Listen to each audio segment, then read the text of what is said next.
On a quiet Thursday afternoon in August 2022, a family in South Auckland opened a suitcase they'd bought at a storage auction. Whatever it was they were expecting when they bid on the item, they could never have predicted the truth. What they discovered would unravel a story involving two children, two countries, and one horrifying secret that had been hidden for nearly 4 years. This is the case of Yuna and Minucho.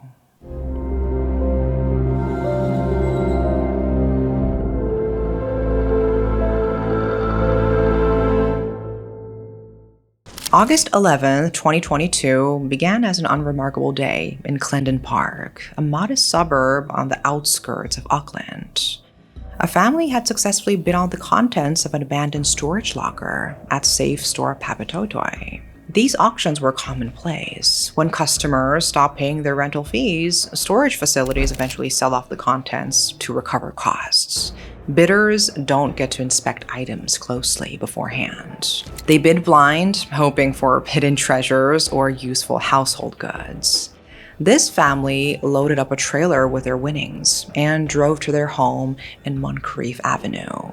Along with the suitcases, there were prams, toys, a walker, and various household items. Nothing seemed unusual at first, just the ordinary remnants of someone else's life. But as they began unpacking at home, they noticed something was wrong. A smell, not the mustiness of old clothes, but something far more disturbing. One neighbor, a former crematorium worker, recognized it immediately. When the family opened one of the suitcases, they found the badly decomposed remains of a small child. They immediately called the police. Within hours, Moncrief Avenue was transformed into a crime scene. Police vehicles lined the street, forensic teams erected tents, and neighbors gathered on their lawns. 3 hearses arrived at the property that Thursday night. Detective Inspector Tofilao Famanuia Vailua arrived to coordinate the response. He confirmed what the family had discovered and reassured the public that these buyers had no connection to whatever crime had been committed. They were just victims of a terrible coincidence, traumatized witnesses of something no one should have to see. An investigation of the contents of another suitcase bought at the auction revealed another body. The post-mortem examination revealed that the remains found at the scene were those of 2 primary school-aged children, between 5 and 10 years old. Based on the decomposition, pathologists estimated they had been dead for 3 to 4 years. The children had been wrapped in plastic bags, packed into the suitcases, and left in the storage locker. The investigation moved quickly. Interpol was notified. The storage facility records showed the locker had been abandoned when rental payments stopped, and that the unit was registered to an address in New Zealand. But that's not all. Police used DNA and other forensic evidence to identify the children and ultimately who had killed them. Their mother. On August 22, 2022, New Zealand police confirmed they were aware that the children's mother had returned to South Korea in 2018. Immigration records showed she had entered the country and never left. Interpol facilitated cooperation between the New Zealand and South Korean authorities. In mid-September 2022, South Korean police arrested a 42-year-old woman in Ulsan, a port city on the southeastern coast. She was detained on suspicion of crimes against humanity, the legal basis that would allow her eventual extradition to New Zealand to face murder charges. The woman's name was Hakyong Lee, though she had been born Cheon Lee. She was a New Zealand citizen who had migrated from South Korea in 1993 at the age of 13. She had built a life in New Zealand, married, and had children. But she denied this future to her children, Yuna and Minucho, who were 8 and 6 at the time of their passing. Instead of enjoying their childhood, playing games, and going to school, they had spent 4 years hidden in storage, unknown and unmourned by anyone except the family members who had been searching for answers. The children had attended Papatoetoe South School, where they were remembered fondly. Their teacher, Mary Robertson, broke down in tears when asked to describe them. Yuna, she said, was beautifully behaved. Minwoo was a joyful boy, full of life and energy. They were good students from what appeared to be a caring, engaged family. Their father, Ian Jo, had worked as a supervisor at Auckland Airport, a stable job that allowed him to provide for his family. Their mother, then known as Hakyong Lee, dedicated herself to caring for the children full-time. To those who knew the family, they seemed ordinary. But this was just what was on the surface. To understand what happened to Yuna and Minwoo, we need to learn a little more about their mother. Taeeun, having arrived in the country at the age of 13, grew up between two worlds, navigating the challenges many immigrant children face. Tragedy touched her life early. When she was 18, her father died in New Zealand while she was away studying in South Korea. Taeeun carried a profound guilt about his death, though she could never articulate why she felt responsible. Later, mental health experts would suggest this guilt might have been rooted in Korean cultural pressures. The belief that when misfortune strikes a family, someone must be to blame. But honestly, as a Korean, I'm not sure we have that kind of culture. She met Ian Jo, a fellow Korean New Zealander, at church, and they married in 2006. The couple appeared to have built a happy life together. Family photos that would later be shown in court captured genuine warmth, Ian and Taeeun smiling with their two young children. The children were dressed nicely. They looked healthy and cared for. Teachers at Papatoetoe South School remembered both parents as invested and caring. The children had friends, they learned, they played games together. By all observable measures, they were loved and had a secure childhood. But Taeeun herself had always carried what her defense lawyers would later describe as psychological fragility. In November 2017, Ian was diagnosed with cancer. The disease moved quickly, aggressively. Within months, he was gone. His death shattered the family. For Taeeun, losing her husband triggered what mental health professionals would later describe as a descent into severe clinical depression. She became isolated, withdrawing from her support systems and stopping contact with friends. Most significantly, she could not bring herself to tell Yuna and Minwoo that their father had died. The children did not attend their father's funeral. Taeeun could not find the words or the strength to explain her husband's death to her young children. Taeeun's mental state deteriorated rapidly. She told her own mother, Chunja Lee, that she wanted to die, but she wanted herself and her children to die so that they would be reunited with Ian. Her mother, overwhelmed by her own grief, told her daughter not to have such weak thoughts. But severe mental illness was consuming Taeeun, and no one fully grasped how dangerous her thoughts had become. In December 2017, just weeks after Ian's death, Taeeun made an unexpected decision. She took Yuna and Minwoo on a 2-month holiday to South Korea, staying in luxury hotels and spending 32,000 New Zealand dollars on the trip. This was just the first instance. In April 2018, Lee and the children stayed at Hilton Hotel in Taupo. In May 2018, they traveled to the Gold Coast in Australia, staying at another Hilton. The spendings continued. The trips continued. The last digital trace of Yuna and Minwoo was from June 27, 2018. That Wednesday, both children logged into Minecraft and earned trophies in the game. After that date, they simply vanished. Lee had been prescribed 60 tablets of nortriptyline in August 2017. Nortriptyline is an antidepressant, but in high doses, it can be lethal, especially to small children. Lee mixed the medication into fruit juice and gave it to her children. According to her later statements, she was going to kill herself too. She would take the medication herself as well, and the three of them would die together to be with Ian. But she got the dosage wrong. She woke up, but Yuna and Minu were dead. The pathologist who later examined the remains could not determine with certainty whether the children died from the drug overdose alone or whether they were first incapacitated by the drug and then killed by other means. The decomposition was too advanced to tell. What was certain was that nortriptyline was present in their systems and that their mother had administered it to them without their knowledge. Lee has maintained that in that moment, she believed she was doing the right thing, that her thoughts were so distorted by grief and mental illness that she could not see the horror of what she was planning. She thought death would be better for her children than leaving them as orphans. But things had not gone to plan. The children were dead, but she was still here. One might expect someone in that situation to call for help or confess to the police.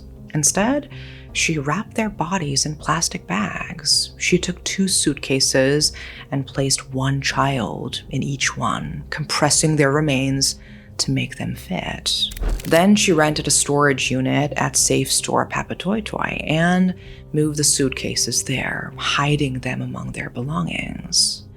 This act of concealment would become central to the prosecution's case against her.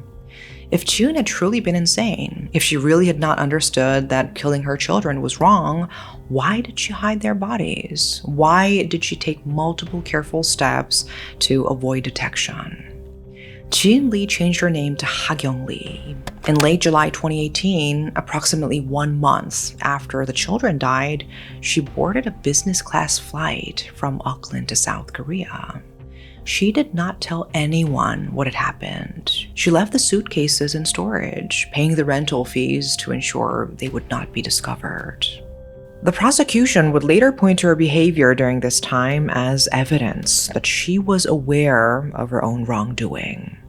In the days after the murders, she bought a lottery ticket and spent $900 at a hair salon. These are not the actions of someone lost in psychosis, prosecutors argued.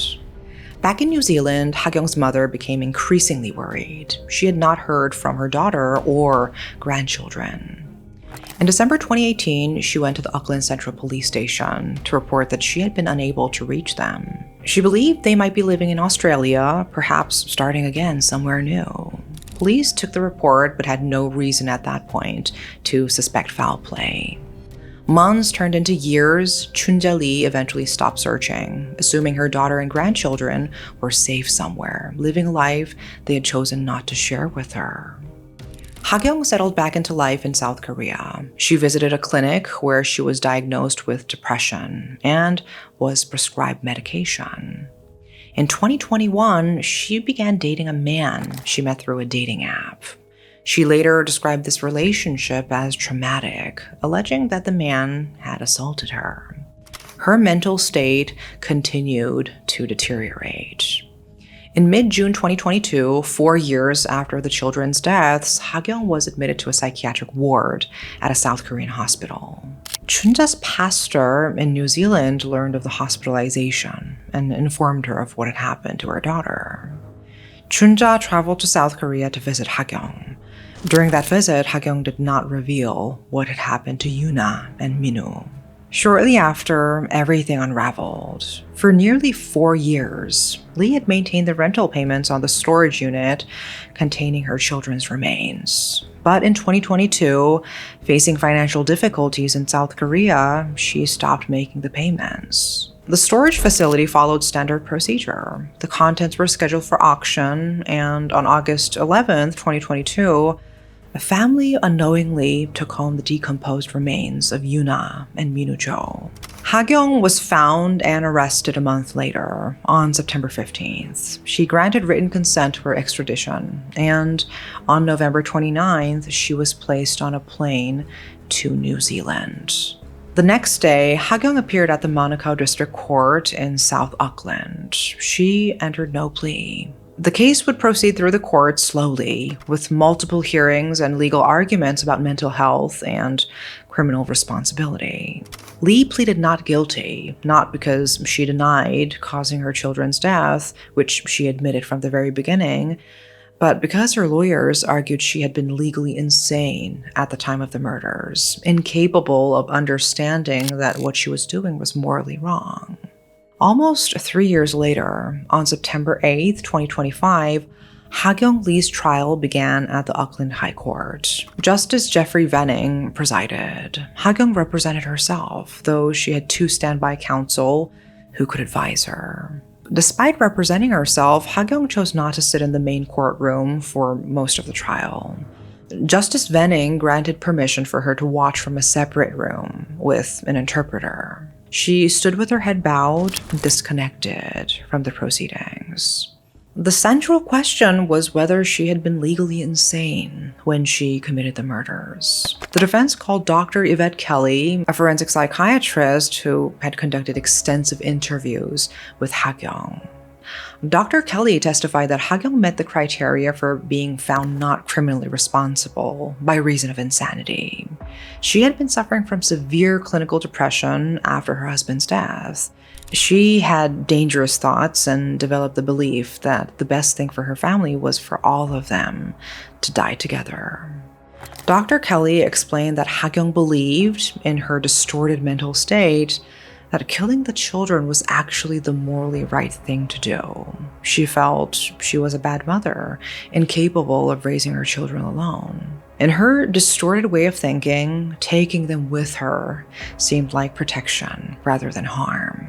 But the Crown, led by prosecutor Natalie Walker, argued forcefully against the insanity defense. Hakyong's behavior after the children's death, they pointed out, showed clear awareness of wrongdoing. She had rented a storage unit, an act requiring planning. She had hidden the bodies carefully. She had changed her name. She had paid for beauty treatments and purchased a business class ticket to South Korea. These were the calculated steps of someone who understood that she had done something terrible and was trying to escape the consequences, prosecutors argued. Walker told the jury that Hakyong's crimes were not about mercy or distorted thinking. They were about freeing herself from the burden of parenting alone. The jury deliberated for just 3.5 hours. Their verdict was unanimous, guilty on both counts of murder. Hakyong stood in the dock as the verdict was read, head bowed, silent. The jury had rejected the insanity defense, concluding that Hakyong had known what she was doing was wrong. The sentencing hearing on November 26, 2025 brought the full weight of the tragedy into focus. Family members who had been living with the weight of this knowledge for years finally had the opportunity to speak. Chunja, Hakyong's mother, and the children's grandmother submitted a written statement that prosecutors read aloud in court. She described the night she learned what had truly happened to Yuna and Minun. The shock was so severe that she could not process it. For months afterward, she cried every night. Sleep only came when she drank alcohol to numb the pain. As she lay in bed each night, a single question repeated in her mind. If she wanted to die, why didn't she die alone? Why did she have to take those innocent children with her? The pain, she said, felt like something cutting through her bones or penetrating her chest. She did not know if it would ever heal. She expected to carry it until the day she died. After the bodies were recovered, Chunja had tried to return to her church community, hoping to find comfort. Instead, she was given an icy reception. People avoided her. She realized she had been labeled the mother of a murderer. The community that she had expected to support her instead treated her like she was carrying a contagious disease.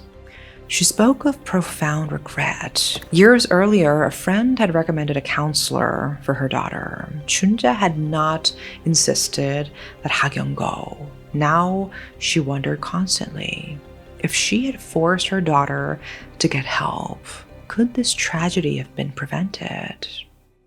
Despite everything, despite the horror of what her daughter had done, Chunja said she still hoped Hakyong would eventually be released on parole. Jimmy Seukjo, Ian Jo's brother, was present in the courtroom. His statement was also read aloud. He described how learning the truth about his niece and nephew's death had shattered their entire family. It was, he said, a second seismic trauma that destroyed their last sliver of hope. He spoke of living with a secret. His own mother, the children's paternal grandmother, was sick with cancer in South Korea. She still did not know that Yuna and Minu were dead. She still asked to see them. Jimmy lived in constant fear that a news headline would reveal the truth and lead to devastating consequences for her health. He and his wife had also not told their children what happened to their cousins. They were not ready to inflict that level of pain and trauma on them. Jimmy quoted what he said was his late brother Ian's wish to protect the children. "It was my late brother's will that I protect them," he said. "They were our hope for the future. This is an ongoing sentence from which I can never be paroled." Justice Jeffrey Venning delivered his sentence with measured gravity. He acknowledged that Hakyong had been suffering from severe depression when she killed her children. He accepted that her mental illness was genuine and debilitating. But he concluded that her actions had been deliberate and calculated, not the product of insanity. You killed your children because you could not cope with the responsibility or burden of caring for them without the support of your husband, the judge told Hakyong. He described Yuna and Minu as particularly vulnerable victims. They were only 6 and 8 years old, and the person who killed them was their sole surviving parent, someone they trusted absolutely. The judge sentenced her to life imprisonment with a minimum non-parole period of 17 years, the harshest punishment available in New Zealand. The 17-year minimum reflected both the severity of the crimes and a small reduction for Hakyong's mental health struggles. Justice Venning also ordered that she would begin her sentence as a patient in a locked psychiatric facility, specifically the Mason Clinic, under New Zealand's compulsory mental health treatment law. She would receive treatment there and remain until she was deemed well enough to be transferred to a standard prison. Hakyong sat through the sentencing as she had through much of the trial, head bowed, eyes fixed on the floor, showing little visible emotion. Flanked by security guards and her interpreter, she received the sentence in silence. Whether or not Hakyong knew that she was doing something wrong when she took the lives of her children is something only she can know for sure. Regardless of her true motive, 2 young children were denied the opportunity to grow up, make their own choices, and experience life. There is no satisfying resolution. There is only the weight of what was lost, the grief that family members will carry for the rest of their lives, and the hope that this tragedy might teach us to be more attentive when families are in crisis. That's all for today. Thank you for watching.